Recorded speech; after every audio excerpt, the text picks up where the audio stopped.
Sophie Morgan didn't move to Maplewood Estates to make friends, impress her neighbors, or sip Chardonnay at Thursday socials. She came for the land, for the structure itself. A quiet, sloped lot home with double-gated access and a detached workshop she could finally convert into something of her own. After 2 decades working in mechanical systems for industrial refrigeration companies, mostly on cold warehouse floors or inside humming hostile utility closets, she'd saved enough to buy the property outright. No mortgage, no loans, no spouse to co-sign or argue about roofing choices. She wasn't the type to put flags in the yard or attend committee meetings about trash bin alignment. She needed one thing: functional silence. A place where she could weld, cut, build, and breathe without a clipboard peeking over her shoulder. The house wasn't large, but it sat on a tiered lot near the end of a cul-de-sac with an uphill drive that guaranteed no accidental passers-by. The neighbors kept to themselves, which suited her. On day 1, she replaced the front-facing camera with her own unit, wide lens, infrared. By week 2, she'd reinforced the locks, installed a deadbolt behind the garage that no one but her could see, and ordered a full off-grid ready solar system, custom-fitted to the back of her workshop. She didn't want gimmicks or grid-tied dependency. She didn't care about rebates. She wanted power that wasn't anyone else's concern. The panels were positioned low profile, hidden by roofline and treetop, barely visible even if you stood in her backyard. And yet, 3 weeks after flipping the system on, she received her first unsigned envelope. It was folded twice, printed on standard paper, and read more like a threat than a warning. It wasn't official looking. No return address, no watermark, no association seal. Just a note in bold block text. Visual infractions under review. Unauthorized energy system detected. That was it. No contact info, no name. She laughed at first, tossed it in the trash. Then, the next day, a second note. This time sealed in an envelope, slid under her workshop door. A space with no public-facing access. That one came with a photo. Blurry, zoomed in, but unmistakable. Her panel array taken from somewhere above the slope, possibly the adjacent lot. The caption read, "Structural modification not in line with community appearance code." Below it, $80,000 conditional penalty. Immediate resolution required. Sophie stared at the paper, her pulse low but steady. Not out of fear, out of clarity. This wasn't about rules, this was about someone marking territory, and she didn't like being marked.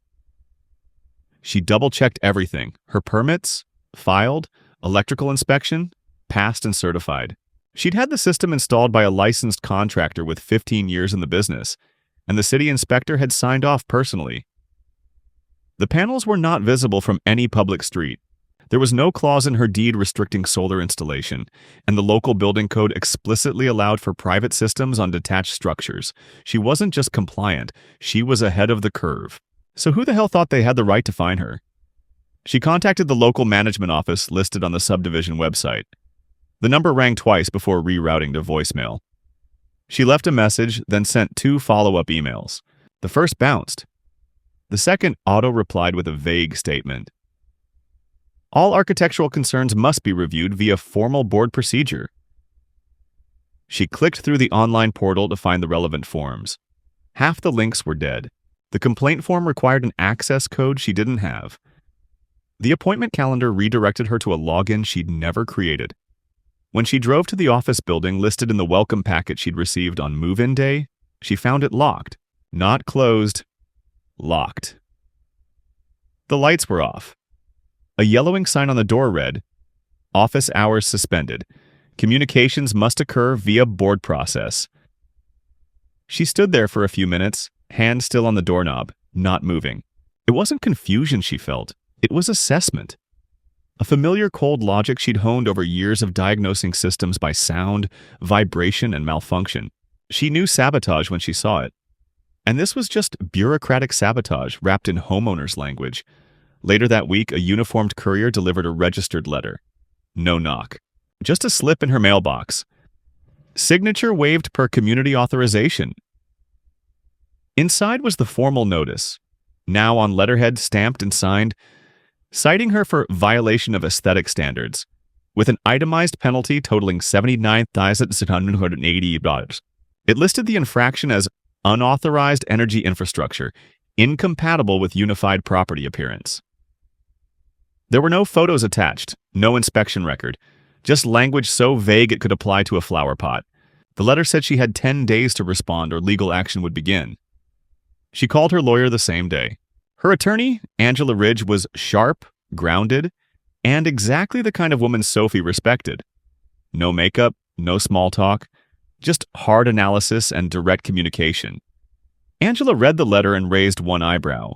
"This language is intentionally noncommittal," she said, flipping through the stapled pages. "They're not stating what rule you broke. They're building a wall of liability so they can adjust their story if it hits court." "Can they actually do anything?" Sophie asked. "Depends. Does the HOA, the board, have your signature on any architectural agreement beyond what's in your deed?" "No, I didn't sign anything beyond title documents and city permits." "Then they'll stall, intimidate, maybe escalate just to make you react. This smells like a contract violation game, trying to provoke you into taking something down so they can claim precedent." Angela filed a formal response, demanding clarification of the alleged infractions and a copy of any architectural standards. That applied to Sophie's lot. She requested proof of approval for the fine and minutes from the meeting where the violation had been determined. They received nothing in return, not even a confirmation. 2 days later, a work truck with no markings parked across the street. The driver sat for nearly an hour, engine running, pretending to look at a map. When Sophie stepped outside and walked directly toward the truck, the engine revved and the vehicle pulled away. That night, she saw movement behind the tree line. She didn't panic. She didn't call the cops. She installed a second camera, buried it behind the shed, and ran a direct cable feed to a backup recorder in her attic. A new letter arrived claiming she'd violated setback requirements. A zoning claim easily disproved with a single glance at her site plan.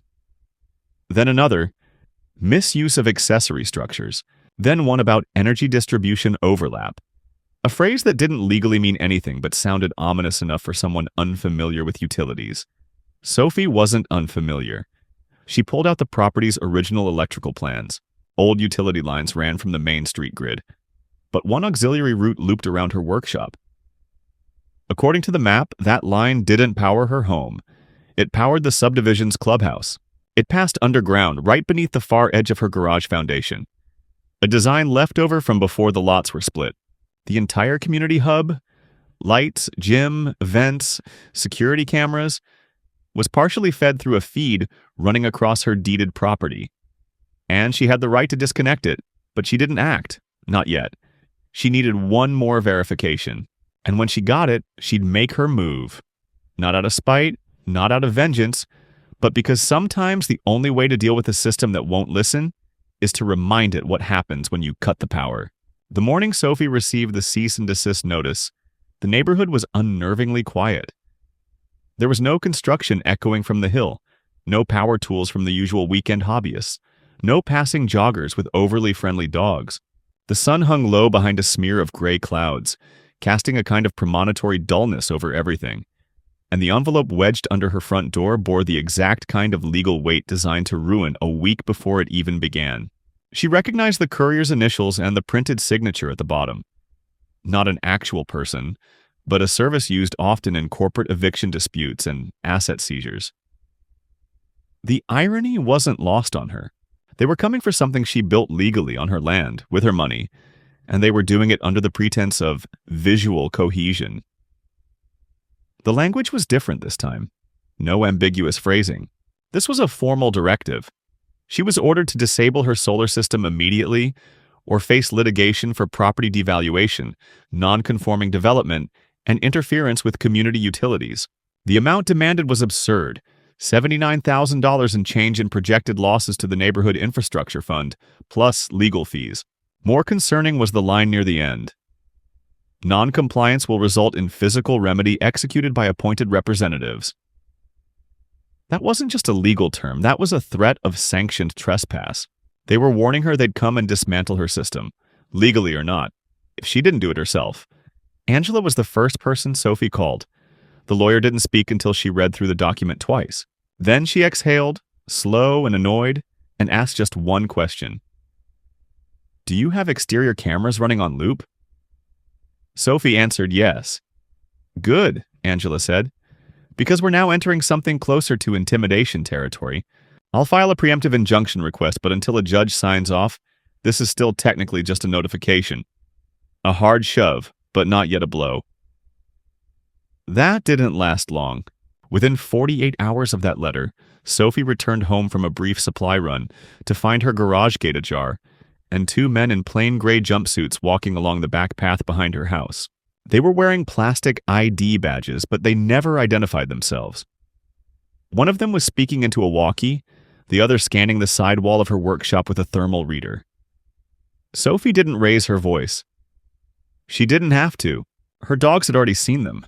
Two large silent shepherds barreled out from the workshop's rear door and halted at the edge of the flagged boundary line, barking low and loud, hackles up but not crossing the invisible threshold she'd trained them on. The two men backed away, fast and without grace, slipping through the side gate and into a nondescript silver truck that had been left idling across the street. Sophie reviewed the camera footage that evening, labeled it, time-stamped it, and sent it to Angela, who forwarded it to a local enforcement liaison. Still, the lawyer warned her, enforcement would be slow to act. They're private contractors, technically operating under the board's direction, she explained. Unless they damage something or force entry, they're walking a fine but legal line. We need them to overstep. That's our opening. Sophie wasn't in the habit of waiting to be attacked. She began preparing for escalation the same night. Not with weapons, not with traps, but with documentation. She copied her permits, annotated photographs of the property, highlighted boundaries, and plotted the buried electrical lines with GPS overlays. Then she took the key step. She hired a state-certified independent inspector to confirm that the line running beneath her garage, the one quietly feeding the community clubhouse, was not only active, but unpermitted on her parcel. When the technician arrived, he confirmed the feed, a heavy-duty, decades-old conduit with no easement on record. It was still drawing power, still routing through a shared transformer behind her lot, and still undocumented in every public record Sophie had already scoured.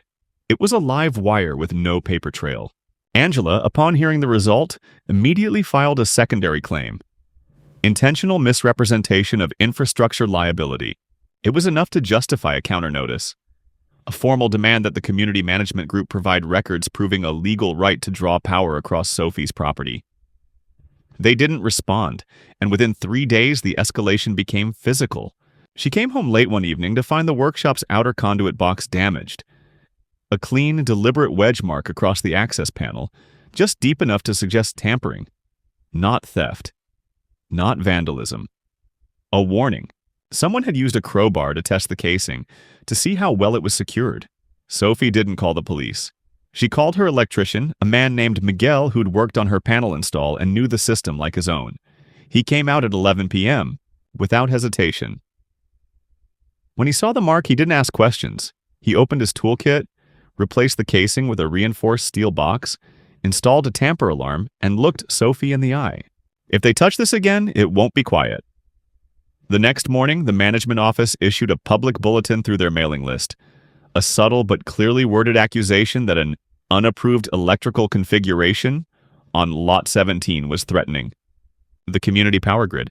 The email didn't name her directly, but it included a red-circled photo of her workshop roof, likely cropped from the same illegal surveillance photo they'd already tried to slide under her door. The letter demanded cooperation for the safety of the neighborhood and warned that further violations would be handled with enforced administrative actions. Angela had had enough. They're escalating because they don't expect you to push back, she told Sophie. They've likely done this before, steamrolled someone who couldn't afford to fight or didn't know where to look. But they made one mistake. They picked someone who's not afraid of systems. That afternoon, Sophie filed her own notice, a formal intention to disconnect any unauthorized lines running beneath her property pending legal clarification. She included the inspection report, GPS data, photographs, and a 72-hour notice. She made 3 copies, one for the board, one for the city records department, and one for her own door, laminated and screwed into the workshop wall. They didn't respond to that either. But that night, the clubhouse went dark. A transformer shorted, or so they claimed, and the power cut out to the entire eastern wing. The gym, pool filter, security office, and event space all dropped offline, and the board issued a panicked notice about technical interruptions due to external maintenance conflicts.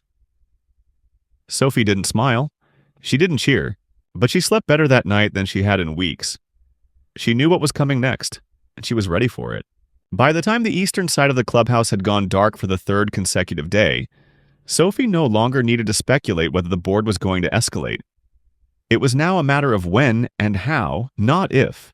The blackout had triggered a chain reaction of passive-aggressive responses, cloaked in language so sterile it might have come from a medical ethics journal. Phrases like non-cooperative infrastructure interference and residential destabilization incident. These words appeared in flyers slipped into mailboxes, in short blurbs on the community portal, and even in an automated call left on Sophie's voicemail, which warned residents to remain patient while localized issues are resolved via administrative channels. Not a single statement mentioned her name, nor did they reference her property directly, but the implication couldn't have been more obvious. Everyone knew who they were talking about, and now her presence was being framed as a threat to stability. She wasn't surprised. What did surprise her, however, was how quickly the narrative began to shift from non-compliance to something more insidious, something that flirted with criminality. Angela had prepared her for this. Once they lose legal ground, they shift to optics, the lawyer had said flatly. You're not just someone with a disagreement now. You're going to be painted as unstable, unpredictable, hostile, all the things they need you to be so they can say, see, this person doesn't belong here. Sophie had seen it happen before in professional environments, particularly when female. Contractors took the lead on projects or pushed back against convenient shortcuts masked as best practice. Now, the same pattern had found her in her own neighborhood, wrapped in the language of suburban regulation and hidden behind a fog of anonymous compliance officers. Still, she was prepared. She had multiple power backups. Her workshop was now completely self-sustaining, with no connection to the grid whatsoever. Her dogs remained alert and silent unless needed. The outer motion sensors were upgraded with heat-sensing overlays, and she'd added a low-light dome camera on the south corner of the roof, a blind spot she hadn't originally accounted for. Her locks were reinforced, her alarms tested nightly, and her landline now rerouted through a closed circuit that bypassed internet dependency. But none of it stopped what happened next, because the next move was never going to be through the front door. It started with the trash. A note was left on her bin. Official letterhead, printed in color, laminated, zip tied to the handle like a tag on a corpse. Refuse container exceeds mandated visibility threshold. It was positioned precisely 3 inches forward from the imaginary boundary line the board claimed delineated compliant placement. She moved it back. The next morning, the entire bin was missing. She found it 2 blocks down, empty, with the wheels broken off and the lid cracked in half. 2 days later, the recycling bin vanished. Then her mail was rerouted. Packages stopped arriving. One was marked undeliverable and returned to sender with a note. Recipient inaccessible. Structure does not meet delivery criteria. Angela filed a complaint with the local postmaster and recorded the incident with the city's non-emergency code enforcement branch, but the response was muted. We'll look into it. Sophie knew better than to wait for someone else to fix it. The damage wasn't the point. The point was repetition, erosion, drip by drip. These were not random acts of petty retaliation. These were pressure points, tested one at a time to see how far she could be pushed before she cracked or made a mistake. If she lashed out, they'd use it. If she reported everything, they'd claim she was paranoid. If she stayed silent, they'd escalate further. So she did what no one expected. She recorded, documented, filed, but said nothing publicly. She let the pattern unfold until it became impossible to deny. The final confirmation came in the form of a safety inspection. It arrived without prior notice. A man in a navy blue jacket bearing the emblem of the Community Maintenance Board knocked on her door at 8:14 a.m. He was alone, carried no tools, and introduced himself simply as Cal, avoiding a last name and flashing a badge that looked printed from a desktop template. He claimed a neighbor had reported potential heat anomalies on her property. An incoherent phrase Sophie recognized instantly as invented jargon. She stepped outside, closed the door behind her, and asked to see the work order. He didn't have one. She asked for the name of the reporting resident. He said it was anonymous. She asked what exactly he intended to inspect. He pointed vaguely toward her workshop. Some of the wiring could be a hazard to others. She stared at him without blinking. "You're aware that this is private property," she said evenly, "and that you're required by law to have written authorization to enter beyond this line." He nodded once as if this were a formality. "I'm going to have to follow up with the board," he said, already stepping back. "Could have just been a miscommunication." She watched him walk down the path toward the street, where another man waited beside a utility van, unmarked, idle, tinted windows. The first man didn't get into the driver's seat. He walked around and sat in the back, closing the door behind him. The van sat there for a moment, then pulled away without haste. That evening, Sophie discovered that her southern fence had been cut. Not smashed, not forced, but surgically sliced. A 2-foot vertical opening made cleanly between posts. It was the kind of precision damage someone made to crawl through without being seen. The dogs hadn't barked and the camera hadn't caught it, because it was on the blind side of the slope, covered by brush and far enough from the motion line that someone crawling low could move undetected. This wasn't vandalism. This was reconnaissance. Someone had entered her property to inspect something, or perhaps to install something. She swept the area with a handheld radio frequency detector and found nothing active, but she couldn't shake the sense that something had been touched. Not broken. Not taken. Just observed. Angela moved fast after that. She filed for an emergency hearing with the district court, requesting a protective order against unauthorized physical access by representatives of the management board. She included all the evidence: the video of the van, the photograph of the broken fence, the forged inspection request, the missing trash reports, the electrical diagrams showing the illegal conduit. The hearing was scheduled for the following Monday. Sophie didn't plan to wait that long. Instead, she contacted Miguel again and asked him to meet her at first light. They spent the morning tracing the full conduit line under her garage. Slow work, trenching through dirt that had long since settled. What they found beneath the cement pad made Miguel step back in silence. The line was spliced. Someone had installed a bypass junction under the old slab, rerouting a portion of the feed into a secondary loop. This wasn't accidental. It had been cut, soldered, and reinforced with new cabling no older than 2 months. Whoever did it had accessed the site at night, after the system was live, and added the line without triggering any alarms. Likely because they didn't connect it to her panel at all. They weren't feeding off her energy. They were using her land to expand their infrastructure. Miguel stared at her, brow furrowed. "This isn't just encroachment," he said. "This is network expansion. They're building something, and they're using your property to do it."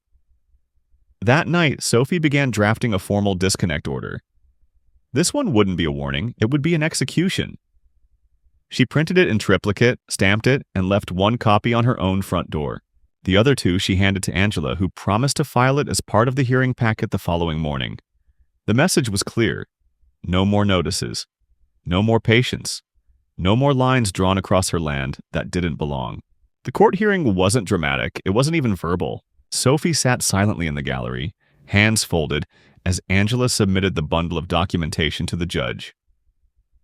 Photographic evidence, timestamps, the trench photos showing the illegal spliced conduit, and the reports from the third-party inspector, confirming unpermitted infrastructure.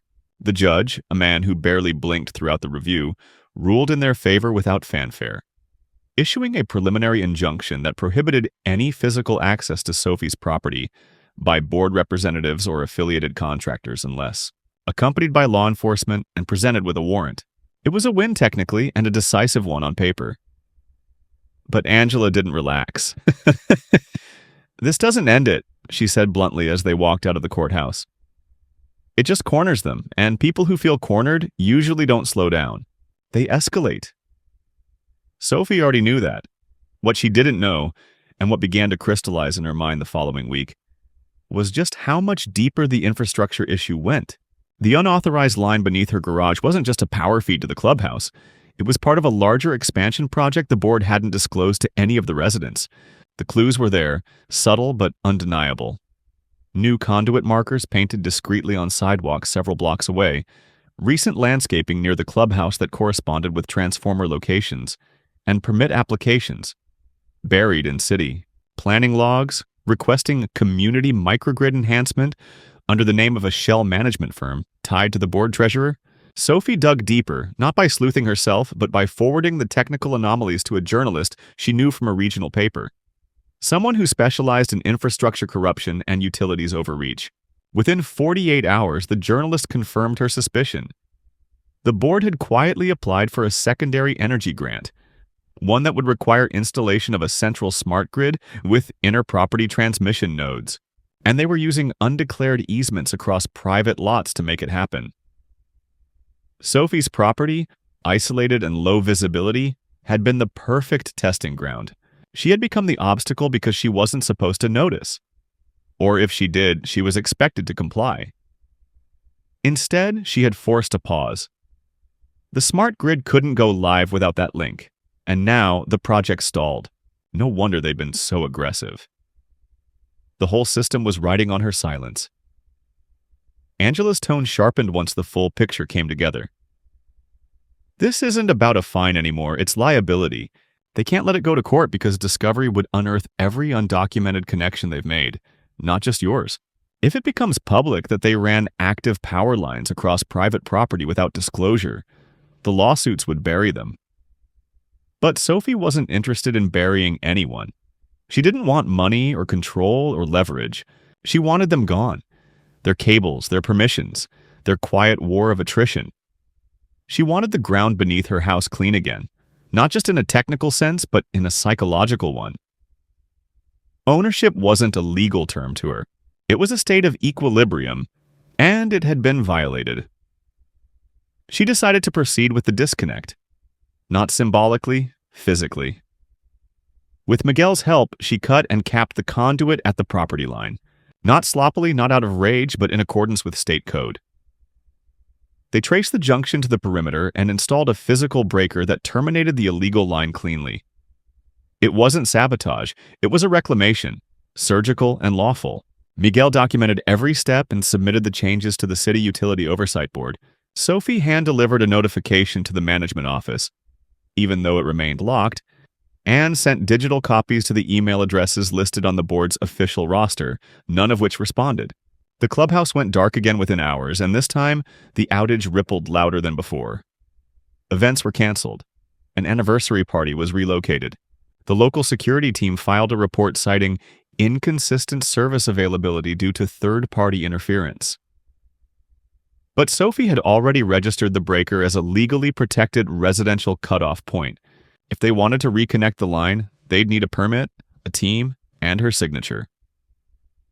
The neighborhood tension shifted overnight. She noticed it in small things.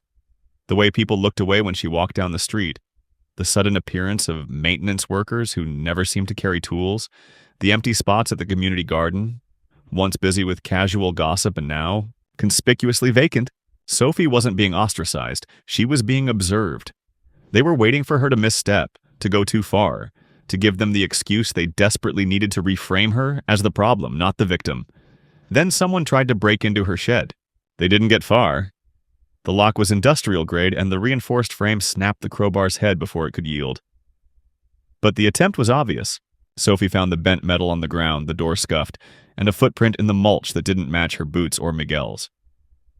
She didn't call it in. Instead, she bought another camera, this one with thermal imaging, and mounted it inside, facing outward, triggered only when the door moved.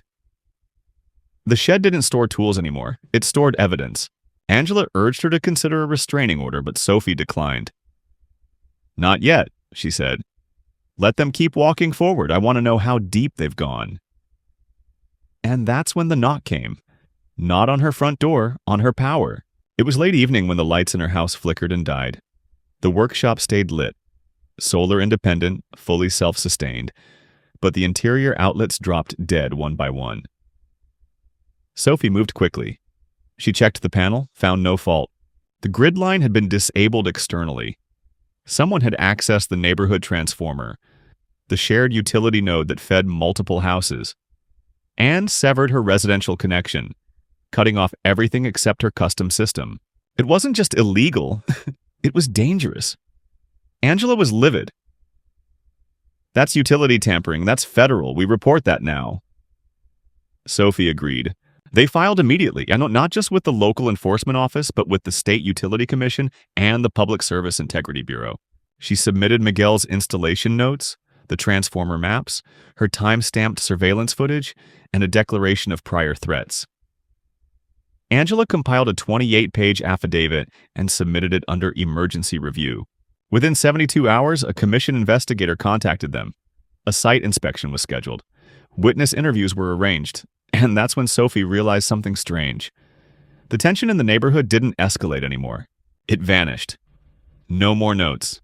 No more flyers. No trucks parked across the street. The clubhouse went offline completely. The board stopped sending emails. And for the first time in weeks, Sophie began to suspect that they knew it was over. Not because they had lost, because they'd been caught. The silence that followed the investigation's announcement wasn't relief. It was pressure. Deep, heavy, and deliberate, like the moment before a levee breaks. Sophie didn't confuse absence of noise with safety, and she knew better than to assume that just because the board had gone quiet, the threat had passed. The nature of pressure, after all, was that it sought out new angles, and when one path became blocked, it simply forced its way through another. The clubhouse stayed dark, the newsletter stopped entirely, and even the petty violations, the misplaced bins, the vandalized fencing, the strange vehicles circling her street, ceased with sudden and suspicious consistency. It wasn't an apology, it was a withdrawal, and Sophie didn't trust it for a second. Angela remained in regular contact, cautiously optimistic but not naive. The State Utility Commission had confirmed Sophie's complaint as credible, and the field investigator assigned to the case, a serious woman named Moraine who asked sharp questions and took thorough notes, was already compiling her findings for legal review. If confirmed, the tampering of Sophie's grid connection would constitute a criminal violation of state energy regulations and a potential breach of federal utility codes. But it was going to take time. And time, as Angela reminded her, was where pressure built most dangerously. "They're watching how you react now," she warned. "They're not trying to scare you anymore. They're trying to catch you slipping." But Sophie wasn't the one who slipped. It was the board. Specifically, it was the acting secretary, a man named Leonard Carr, who filed a formal community complaint against Sophie with the County Property Commission, alleging that her actions had disrupted critical infrastructure, endangered public comfort and safety, and created an atmosphere of hostility and non-cooperation. The complaint was thin on detail but loaded with language designed to trigger bureaucratic reaction. Phrases like emergency action, unregulated utility deployment, and structural defiance. It read more like a political smear than a legal document, but it was filed, stamped, and routed to the county hearing office, which meant that Sophie was now officially named in a secondary review, one she hadn't initiated, one designed to cast her as the aggressor. Angela's response was swift and brutal. She filed a countersuit before the review could be scheduled, attaching over 200 pages of documentation, permits, inspection reports, incident logs, surveillance footage, and sworn statements from Sophie and Miguel. But what gave the countersuit teeth wasn't the paperwork. It was the inclusion of internal emails, obtained through a former contractor who had once worked with the board's hired engineering firm, and quietly passed the data to Angela through encrypted channels. The emails revealed that the board had knowingly used undeclared infrastructure routes on at least 4 residential properties, including Sophie's, and had deliberately excluded this information from public filings in order to secure a municipal enhancement grant. The words intentional concealment appeared no less than 6 times. The fallout was immediate and asymmetric. Leonard Carr resigned within 24 hours of the countersuit being filed, citing health concerns. His official biography disappeared from the community website, and the contact email associated with his position returned a bounce error. The board issued no statement, held no meeting, and canceled all public events indefinitely. The entire community calendar vanished. The phone number redirected to voicemail, and the lights in the board's satellite office remained off for days. It looked like retreat. It wasn't. It was entrenchment. The next move came through code enforcement. A city vehicle marked zoning compliance arrived unannounced and issued Sophie a warning citation for unauthorized alterations to accessory structures. The violation referenced a supposed structural modification to her workshop, the very same building previously approved, inspected, and cleared. The timing wasn't coincidence. It was procedural harassment. A different language, but the same strategy. Make it expensive, make it exhausting, and if possible, make it loud enough that neighbors start to whisper. Sophie didn't waste time debating. She filed a formal request for an emergency site visit from a licensed building inspector. The inspector confirmed that there were no unauthorized alterations and that all existing modifications were consistent with prior approvals. Angela forwarded the report to the city compliance office and demanded that the citation be withdrawn or face legal review. The withdrawal came quietly, unsigned, unacknowledged, like a stone unthrown, just removed from the hand. But it didn't stop there. 3 days later, Sophie received a formal letter from the insurance provider that underwrote her homeowner policy. The message was dense, wrapped in vague underwriting language, but the core was clear. Due to a series of reported incidents and an ongoing conflict involving utility interference, the insurer was reviewing the risk profile of her property and might amend, suspend, or cancel coverage.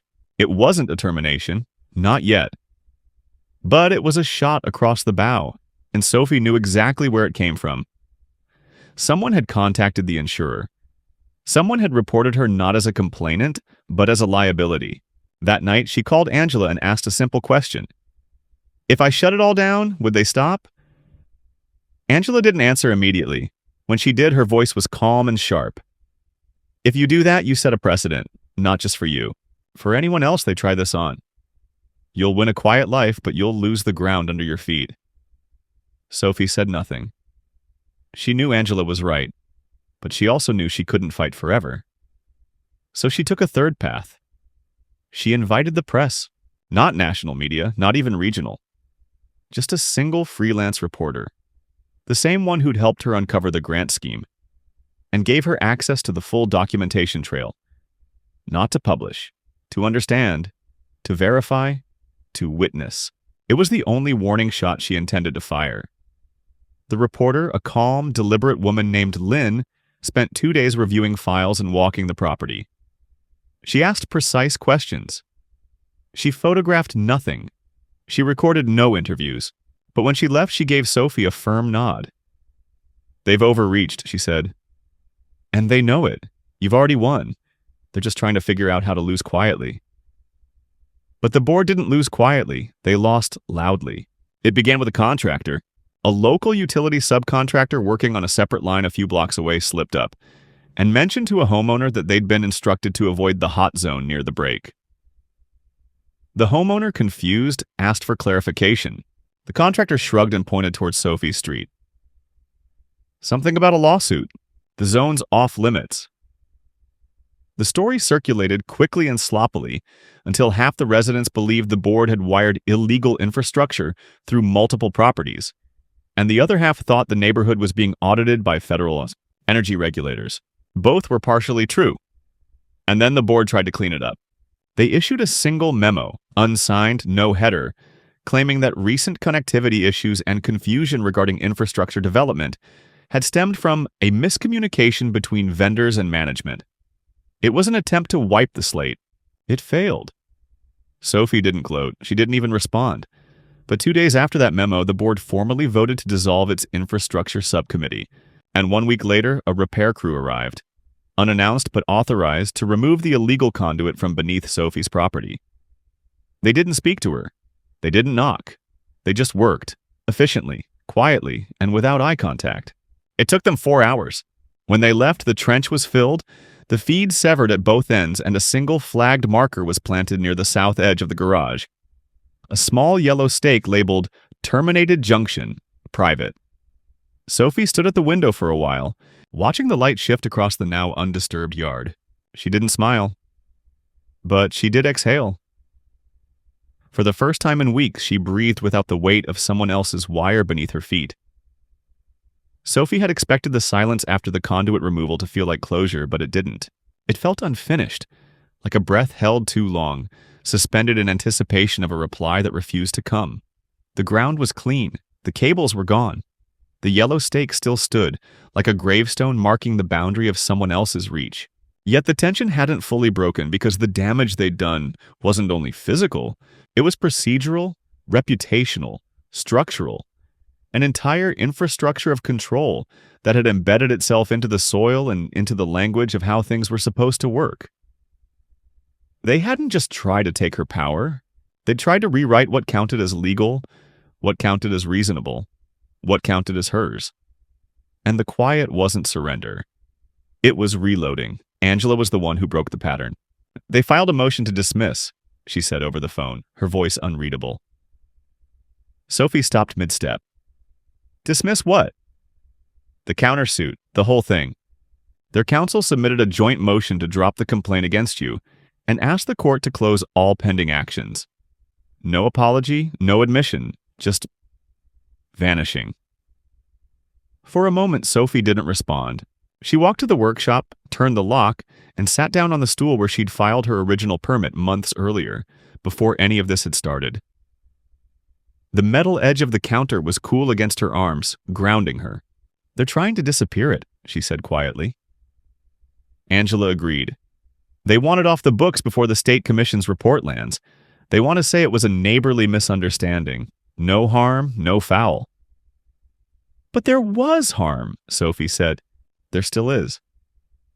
Angela exhaled slowly. "The Utility Commission isn't going to let it vanish. They're moving to formal findings, and when they do, this thing goes public.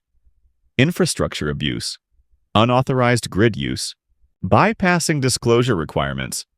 You may never see them fined the way you deserve, but it'll stain them permanently." But Sophie wasn't thinking about the board anymore. She was thinking about the people behind it. The men and women who had quietly, deliberately enabled every overreach, who had signed forms and ordered contractors and tried to frame her as unstable while wiring her land into someone else's profit. And she wasn't satisfied with knowing they'd go quiet. She wanted the system that allowed it to be questioned. Not for revenge, for prevention. She asked Angela a single question. What would it take to make this permanent? Angela didn't need clarification. "We petition for a declaratory ruling," she said. "Ask the court to officially record the actions taken against you as a breach of property rights and due process. It's not punishment. It's precedent. If granted, it would force any future board to recognize your rights over energy autonomy, infrastructure disclosure, and access. It would become part of your parcel's legal identity." Sophie nodded. "Do it." The process took weeks, hearings, filings, formal arguments, but Angela was relentless and the facts were solid. The ruling came on a Tuesday. A signed order from the county circuit court affirming that Sophie Morgan had acted within full rights as a property owner, that the community management group had violated procedural norms and attempted to enforce regulations without legal foundation, and that any future interference with her infrastructure or utilities would constitute a prosecutable offense. It didn't come with fanfare. It came with authority, and Sophie didn't frame it. She didn't hang it in her house. She archived it quietly in the fireproof box where she kept her deed and her permits. And then she did something no one expected. She filed a project proposal, not for a lawsuit, for a rebuild. She submitted plans to upgrade the solar system, more efficient panels, a secondary battery array, and a feed system that could reroute excess power into a private workshop grid without touching the public line. It was more than she needed. But it wasn't about need. It was about redefinition. Her land, her system, her terms. She expected resistance. She got none. The building inspector arrived, signed off in 15 minutes, and left without a word. The electrician scheduled the install without delay. The city permit was approved in 48 hours. It wasn't forgiveness, it was acknowledgement. That was the real shift. Because a week later, Sophie received a letter in the mail. This time with a return address, a contact number, and a signature. It was from one of the residents, and not a friend, not someone she'd ever spoken to, but a neighbor 3 streets over who wrote that they'd been watching quietly, uncertain, afraid of being next. They wrote that they'd had questions about their own lot, about the strange way new utility boxes had appeared near their driveway, about an easement they'd never signed, but had been told was part of the plan. The letter ended with a simple line. "I didn't know I was allowed to say no until you did." Sophie folded the paper once and set it beside the court ruling. She said nothing. She didn't have to, because in that moment, she understood what the real fight had been about. Not power, not policy, not wires or money or fines. It had been about precedent, about the right to decide what you allow beneath your feet. By late autumn, the last of the installation work was complete. The new panels lined the garage roof like sleek black armor, and the auxiliary array mounted along a custom frame behind the workshop faced south with perfect tilt. The battery bank, triple insulated and shielded, sat enclosed beneath the ground-level platform, humming low like a distant generator, silent to anyone not standing directly over it. Sophie had not invited anyone to view it, nor had she made an announcement, but she didn't need to. The system spoke for itself. It wasn't a statement of rebellion or pride or defiance. It was a reminder that some people, when given time and silence, will build what others only threaten to tear down. The management board, if it still functioned at all, no longer contacted her. Emails went unreturned. Official communications slowed to a crawl. A new name appeared on the occasional neighborhood newsletter, someone younger, less abrasive, with a vague title that suggested transitional leadership. But no one knocked on Sophie's door. No one sent new citations. No trucks parked across the street, and no shadowy contractors poked around the property's edge. Whatever grip the previous administration had tried to tighten had loosened and then evaporated. It hadn't collapsed under a headline or a legal hammer.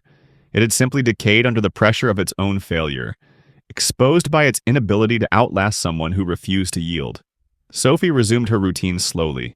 The workshop reopened, quieter than before but with a precision that came from having survived a siege. She no longer double-checked locks every hour, no longer ran diagnostics on her cameras daily, and no longer cataloged every interaction like an incoming threat. That didn't mean she forgot. She just didn't let it run her schedule. Some changes, though, stuck for good. The backup stayed on, the internal feed remained separate from the house Wi-Fi, and the secondary battery remained disconnected from the main panel, ready in case someone tried to reroute something again. The fireproof box by the safe held the court ruling, the inspection reports, the timeline, and a flash drive labeled simply record. It wasn't paranoia, it was architecture, structural memory built into her daily landscape. Neighbors eventually began to reappear, not all, not loudly. Some passed by without stopping, some waved from a distance, some dropped off small notes of gratitude. One man left a folded paper on her fence post that read, "Still have your back." No name, no address, just acknowledgement. That was enough. Sophie never wanted to be a symbol. She wanted peace. But sometimes, to have peace, someone has to hold the line long enough for others to remember they're allowed to stand behind it. Angela, once the filings were finalized and the declarations archived, had offered to close the file. Sophie declined. "Keep it open," she'd said. "Not because I expect more. Just because I want them to know I'm still watching." Angela had smiled, not in amusement, but in respect. There was no need for dramatics. What had been built here wasn't a war record. It was a foundation. A legal, structural, factual foundation for what it meant to own property in a community and not be consumed by it. The land was hers. The energy was hers. The silence was earned and no one could take it back. One evening, as the days began to shorten and the light filtered through the bare branches behind the house, Sophie stood outside the workshop, arms crossed, watching the last light strike the face of the new panels. There was no ceremony, no celebration, just the sound of wind through dry grass and the distant hum of circuitry, sealed and protected. She didn't speak. She didn't smile. She just watched. Because sometimes when everything has finally held and nothing else needs defending, the best thing you can do is simply remain.